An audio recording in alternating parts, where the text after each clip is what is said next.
Sarah Mitchell had been looking forward to this night for weeks.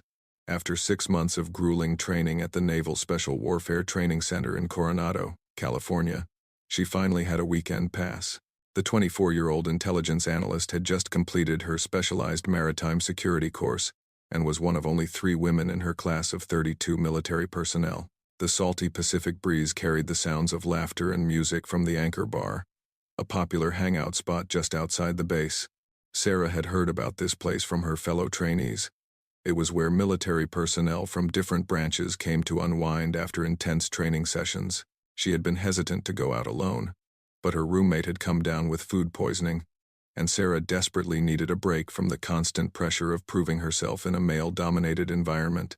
Walking through the heavy wooden doors, Sarah was immediately hit by the warm glow of dim lighting and the familiar smell of beer and fried food.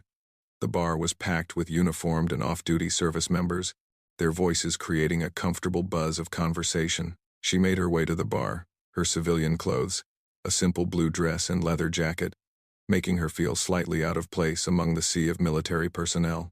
The bartender, a friendly woman in her 50s with graying hair, smiled warmly at Sarah. "What can I get you, honey?" "Just a beer, please. Whatever you have on tap," Sarah replied, settling onto a bar stool near the corner, where she could observe the room without feeling too exposed. As she sipped her beer, Sarah noticed a group of young men at a nearby table. They wore the unmistakable look of fresh recruits, eager, loud, and still adjusting to military life. Their haircuts were regulation perfect, and their conversation was peppered with the kind of bravado that came from recent boot camp graduation. She recognized the type immediately. She had trained alongside many similar personalities during her own early days. One of the recruits, a tall blonde with pale blue eyes, kept glancing in her direction. His friends seemed to be egging him on, pointing towards Sarah and laughing among themselves. She tried to ignore their attention, focusing instead on the baseball game playing on the television above the bar. "Hey there, beautiful," came a voice from behind her. Sarah turned to see the blonde recruit standing uncomfortably close, his breath already heavy with alcohol despite the early hour. "I'm Jake. Haven't seen you around here before."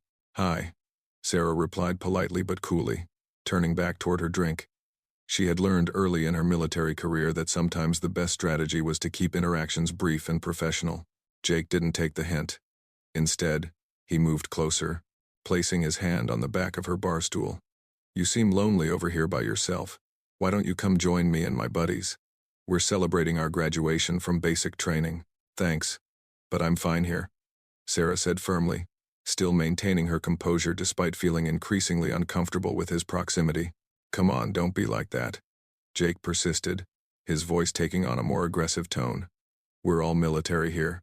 You should be more friendly to your fellow service members." Sarah noticed that his friends had moved closer, forming a loose semicircle around her bar stool. 3 more recruits, all appearing to be in their early 20s, stood with the same cocky expressions as their leader. The noise of the bar seemed to fade slightly as other patrons began to notice the developing situation. "I appreciate the invitation, but I'm not interested," Sarah said, her voice remaining steady despite the growing tension. She had dealt with similar situations before, but never when she was outnumbered and in an unfamiliar environment. "Not interested?" Jake laughed, looking back at his friends for support. "Did you hear that, guys? She's not interested in hanging out with Marines. Maybe she thinks she's too good for us," added another recruit, a stocky redhead with freckles covering his face. His comment drew chuckles from the group, and Sarah felt the situation escalating beyond her control. The bartender had moved to the other end of the bar to serve a large group, and Sarah realized she was essentially on her own. She considered leaving, but the recruits had positioned themselves in a way that would make it difficult for her to reach the exit without pushing past them. "Look, I just want to finish my drink in peace," Sarah said, her military training kicking in as she assessed potential escape routes and de-escalation strategies. "I'm sure you guys are great, but I'm not looking to socialize tonight." Jake's expression hardened, and Sarah could see that her continued rejection was affecting his ego in front of his friends. The alcohol was clearly impairing his judgment, and she recognized the dangerous combination of wounded pride and peer pressure that could lead to an ugly confrontation. "You know what I think?" Jake said, leaning even closer so that Sarah could smell the beer on his breath. "I think you need to learn some manners about how to treat fellow service members. Maybe we can teach you some respect." Quote. The threat was barely veiled, and Sarah felt her heart rate increase as she realized the situation was moving beyond simple harassment toward something potentially dangerous. The other patrons seemed oblivious to her predicament, lost in their own conversations and activities. She was surrounded, outnumbered, and running out of options for a peaceful resolution. Sarah's mind raced through her options as Jake's threatening words hung in the air. The 4 recruits had now completely surrounded her bar stool, creating a human wall that effectively trapped her in the corner. She could feel the weight of their stares and the growing aggression in their posture. "Excuse me," Sarah said firmly, standing up from her stool and attempting to step past the red-headed recruit. "I need to use the restroom." The redhead, whose name tag read Morrison, didn't move. Instead, he crossed his arms and grinned. "Sit back down. We're not done talking to you yet." "Actually, we are done talking," Sarah replied, her voice carrying the authority she had learned to project during her military training. "Move aside." Jake laughed and shook his head. "You hear that attitude, boys? This girl thinks she can order us around." He turned back to Sarah, his pale eyes now cold and calculating. "You know what your problem is? You think you're better than us because you've got some fancy specialized training, but you're still just a girl playing soldier." Sarah felt anger flare in her chest, but she forced herself to remain calm. Losing her temper would only make the situation worse. "I'm not playing anything. Now move out of my way." "Or what?" challenged the 3rd recruit, a lanky brunette with a thick southern accent. "You gonna call for help? Look around, sweetheart. Everyone here is military. We stick together." Sarah glanced around the bar, hoping to catch the bartender's attention, but the woman was still busy with customers at the far end. The other patrons seemed to be deliberately avoiding eye contact, either unaware of the situation or unwilling to get involved. The music and conversation continued around them, creating an odd bubble of tension in the midst of the lively atmosphere. "Listen," Sarah tried a different approach, keeping her voice steady and reasonable. "You guys seem like decent people who just want to celebrate. I get that. But this isn't the way to do it. Let's all just go back to having a good time separately." Jake stepped closer, invading her personal space in a way that made Sarah's skin crawl. "See, that's where you're wrong. We were having a perfectly good time until you showed up acting all high and mighty. Now you need to make it up to us." "Make it up to you?" Sarah's voice carried a note of disbelief. "For what, exactly?" "For being rude to fellow service members." The 4th recruit spoke up for the first time. He was shorter than the others but built like a tank, with the kind of muscles that came from dedicated weightlifting.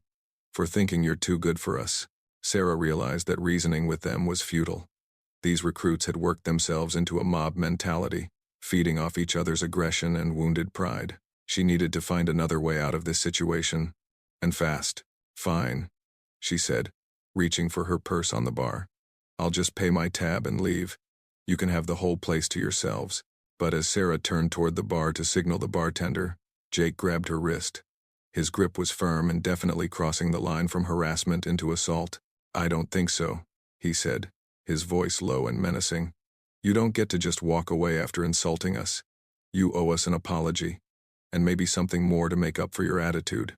Sarah looked down at his hand on her wrist, then back up at his face. "Let go of me. Right now." "Or what?"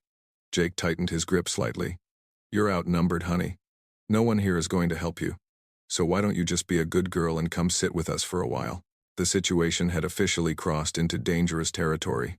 Sarah knew she had to act quickly before things escalated further. She had self-defense training, but taking on 4 men in a crowded bar would likely result in chaos and potentially serious injuries for everyone involved. "Look over there," she said suddenly, pointing past Jake toward the entrance. "Isn't that your drill sergeant?"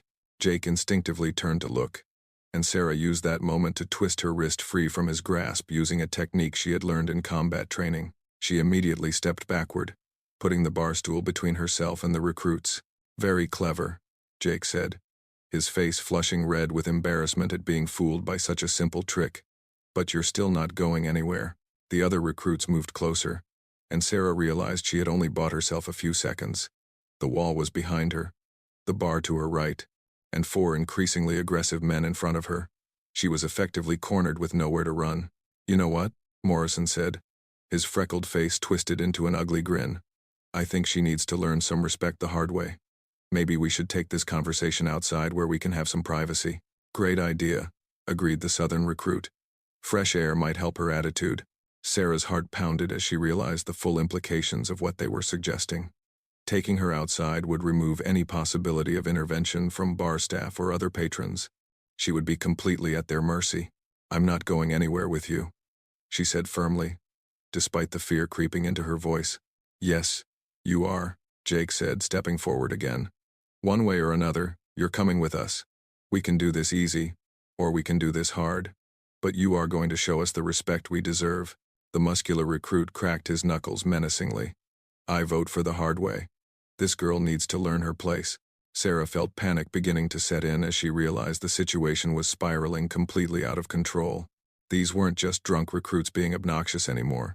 They were talking about forcing her to leave with them, and she could only imagine what they had planned once they got her alone. She opened her mouth to scream for help, but Jake seemed to anticipate this and stepped forward quickly, his hand moving toward her arm again. Don't even think about it, he warned. Just come quietly, and maybe we'll go easy on you. Sarah backed against the wall, her training screaming at her to fight back, but the rational part of her mind calculating the odds and finding them overwhelmingly against her. 4 against 1, in an unfamiliar environment, with no clear escape route and no immediate help in sight. Just as Jake reached for her again, Sarah heard a deep voice cut through the noise of the bar like a knife through butter. Is there a problem here? The voice belonged to a man in his 30s with dark hair and the kind of quiet confidence that only came from years of intense training and real combat experience. He stood about 6 feet tall with broad shoulders, and even in civilian clothes, everything about his posture screamed elite military. Behind him stood another man of similar bearing, and Sarah could see more figures approaching from different parts of the bar. Jake turned around, clearly annoyed at the interruption. Nothing that concerns you, buddy. Just having a private conversation. The man's eyes swept over the scene. Sarah backed against the wall, the 4 recruits surrounding her, Jake's aggressive posture, and his expression hardened slightly. Doesn't look very private to me. Looks like the lady wants to be left alone. Like I said, Jake replied, puffing out his chest in an attempt to appear intimidating. This doesn't concern you. Why don't you mind your own business? The man smiled, but there was no warmth in it. Actually, it does concern me. See, I make it my business to help people when they're in trouble. And this lady looks like she's in trouble. Morrison stepped forward, emboldened by liquid courage. There's 4 of us, and 2 of you. Maybe you should think about those odds before you stick your nose where it doesn't belong. 4 of you, the man repeated thoughtfully, then looked around the bar. Funny thing about that, as if on cue, more men began standing up from tables throughout the bar. They moved with the same controlled precision as the first man, and Sarah realized with growing amazement that they weren't just random patrons. They were a coordinated group. Within moments, nearly 30 men had positioned themselves around the immediate area, all sharing the same unmistakable bearing of elite special forces operators. The change in atmosphere was immediate and dramatic. The recruits' confident expressions faltered as they found themselves suddenly and thoroughly outnumbered by what were clearly seasoned professionals. The other bar patrons seemed to sense the shift in energy and began moving away from the confrontation, giving the group a wide berth. Now, the first man said calmly, let's try this again. The lady asked you to leave her alone. I'm asking nicely for you to respect that request. Jake's face had gone pale as he realized the magnitude of his mistake. Look, we didn't mean any harm. We were just trying to be friendly. Friendly, repeated another SEAL who had moved closer. This one with graying hair at his temples and the weathered look of a career military man. Is that what you call cornering a woman against a wall and grabbing her wrist? Sarah noticed several of the SEALs had positioned themselves to block any potential escape routes the recruits might try to use. The tactical positioning was subtle but effective. These men clearly knew how to control a situation without appearing overtly threatening. We just wanted to talk to her, the Southern recruit said, his drawl now shaky with nerves. We're all military here. We were just trying to be social.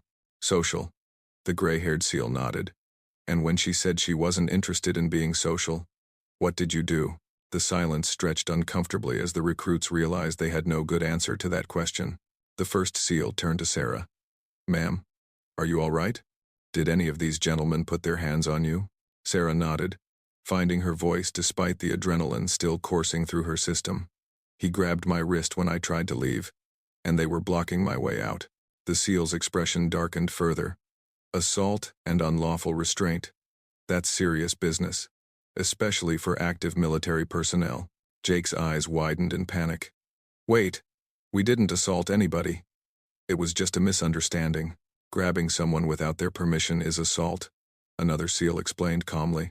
Preventing them from leaving is unlawful restraint, and doing both while making threats. He shook his head. That's conduct unbecoming at the very least. Could be much worse depending on how far you were planning to take this. Morrison looked like he might be sick. We weren't going to hurt her. We just wanted her to hang out with us. After she repeatedly told you no, the gray-haired SEAL pointed out. After she tried to leave multiple times. After she made it crystal clear she wanted nothing to do with you.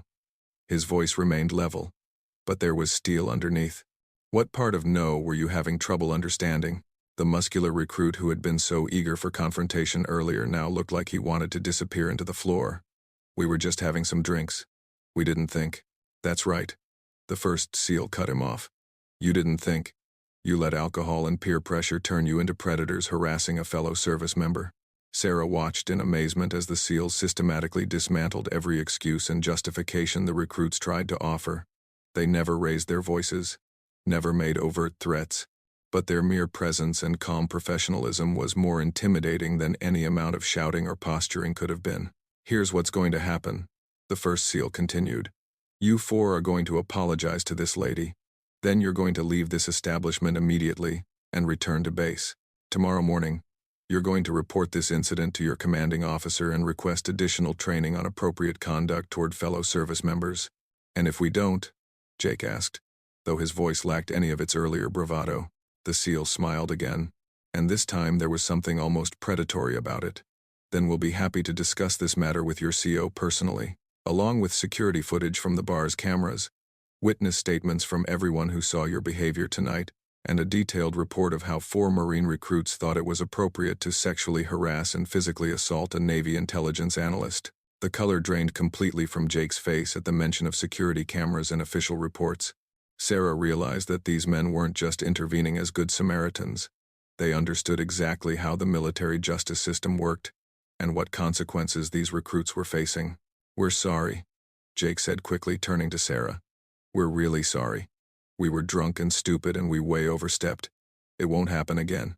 The other 3 quickly echoed his apology, their voices shaking with a mixture of embarrassment and fear for their military careers. Sarah nodded curtly. Apology accepted. Now please leave me alone. The recruits didn't need to be told twice.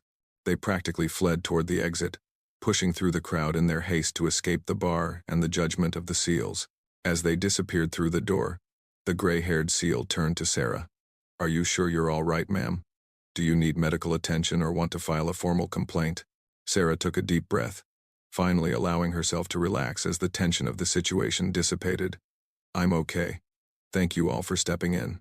I don't know what would have happened if you hadn't been here. You would have figured something out, the first SEAL said with genuine respect in his voice. You kept your head, didn't escalate the situation, and looked for opportunities to de-escalate. That's good tactical thinking under pressure. Still, another SEAL added, no one should have to handle something like that alone. We look out for each other in the service. The bartender finally made her way over, having witnessed the tail end of the confrontation. Everything okay here? Should I call the police? Everything's fine now, the gray-haired SEAL assured her. Just some young men who forgot their manners. They've been reminded and won't be causing any more trouble. As the SEALs began returning to their tables and conversations, the first one lingered for a moment. If those recruits give you any problems in the future, or if anyone else tries to pull something like this, you let us know. The special operations community is smaller than you might think, and word gets around fast. Sarah smiled, feeling genuinely safe for the first time since the confrontation began. Thank you. All of you. This could have ended very differently. That's what we're here for, he replied simply. Enjoy the rest of your evening. As Sarah returned to her spot at the bar, the bartender pushed a fresh beer toward her. On the house? She said with a knowing smile. And honey, you couldn't have asked for better backup if you'd planned it. Those boys are the real deal. Sarah raised her glass in a silent toast to the men who had stepped in when she needed help most, grateful for the reminder that even in the darkest moments, there were still people willing to stand up for what was right.